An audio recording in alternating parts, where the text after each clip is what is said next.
আমাৰ NFIR আৰু NFIL employees ইউনিয়নৰ নেতৃত্বত যি আজি ধৰ্ণা কাৰ্যসূচী আমি অনুষ্ঠিত কৰিছিলোঁ, সেই অনুষ্ঠিত আমি ৰেল প্ৰশাসনক আৰু তথা কেন্দ্ৰীয় চৰকাৰক আমি এই সকিয়নি ইয়াৰ পৰা দিব বিচাৰিছোঁ যে NPS যদি অনাগত দিনত বাতিল নকৰে, ইয়াতকৈও আমি বৃহৎ আন্দোলন কৰিবলৈ আমি কিন্তু কুণ্ঠাবোধ নকৰোঁ।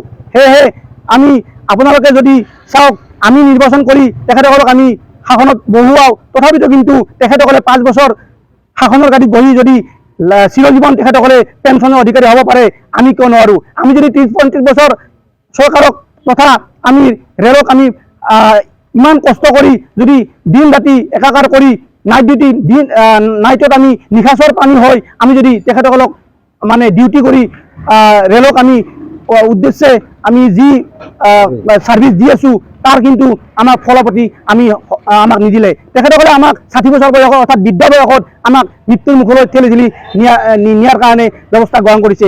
ইয়াৰ আমি তীব্ৰ বিৰোধিতা কৰিছোঁ আৰু NFIL এমপ্লয়িজ ইউনিয়নৰ নেতৃত্বত আমি ইয়াৰ তীব্ৰ বিৰোধিতা কৰিছোঁ আৰু অনাগত দিনত আমি ইয়াতকৈ যদি আমি বৃহৎ আন্দোলন কৰিব লাগে, তাতকৈ আমি বৃহৎ আন্দোলন কৰিবলৈ কুণ্ঠাবোধ নকৰোঁ।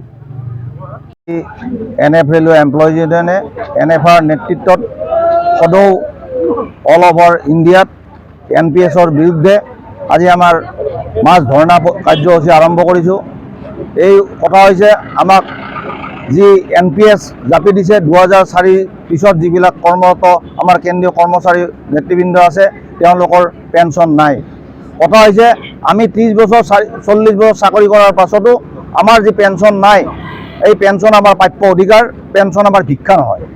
আমাৰ অধিকাৰ আমাক লাগিব, সেইকাৰণে আমি চেষ্টা চলাই আছোঁ। অনাগত দিনতো JCR নেতৃত্বত NFIR নেতৃত্বত আমি দিল্লী চৰত প্ৰগ্ৰেম কৰিছিলোঁ। সেইদৰে তাতে লাখ লাখ জনতাই একত্ৰিত হৈ আমি সত্যাগ্ৰহ কৰিছিলোঁ, তথাপিও তেওঁলোকৰ ফলৱতী আমি নহ'লোঁ।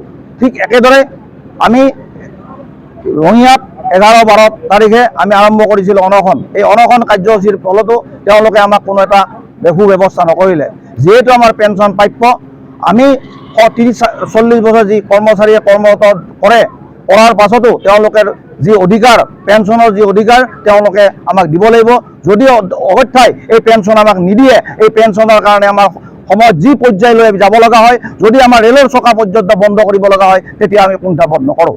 NFIL এমপ্লয়িজ ইউনিয়নে সদায় ইয়াৰ বিপক্ষে লাগি আছোঁ। আমাক OPS লাগিবই, OPS আমাৰ প্ৰাপ্য, আমাৰ অধিকাৰ।